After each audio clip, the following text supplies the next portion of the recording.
Bonjour, nous allons voir à travers cette vidéo comment représenter graphiquement par des points une suite géométrique connaissant le premier terme u1 égale 2 de raison q égale 1,5.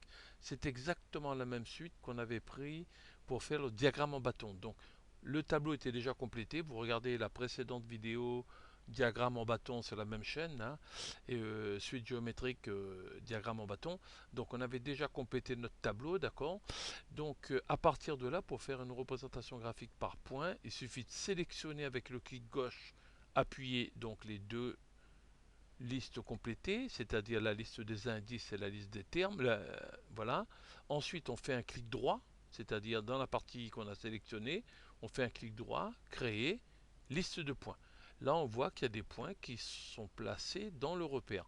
Alors, pour pouvoir avoir une meilleure lisibilité, on clique dans une zone, là, dans celle-là par exemple, on clique dans la zone et là, on retrouve une barre d'outils tout à fait normale. On prend le dernier outil qui nous permet de déplacer le graphique. Donc on clique avec notre petite main et on déplace notre graphique. D'accord? Toujours avec le dernier outil, si on va sur l'axe des indices, l'axe des abscisses, on voit qu'on peut changer la graduation. D'accord? Pareil verticalement, hein, on pourrait faire varier et là on voit qu'on voit un peu plus de points. Ici, c'est pas l'intérêt. Ici, c'est d'aller dire comment sont placés les points dans ce repère.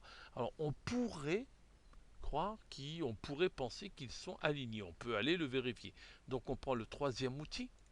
Sur ce troisième outil, donc droite, et là on me dit qu'il faut prendre 2 points. Donc on va cliquer sur le premier, une droite apparaît, on laisse notre clic gauche enfoncé et on va lâcher sur le dernier point. De toute évidence, on voit que les points ne sont pas alignés. Donc pour une suite géométrique, contrairement à une suite arithmétique, pour une suite géométrique, les points ne sont pas alignés. La vidéo est ainsi terminée. Je vous remercie.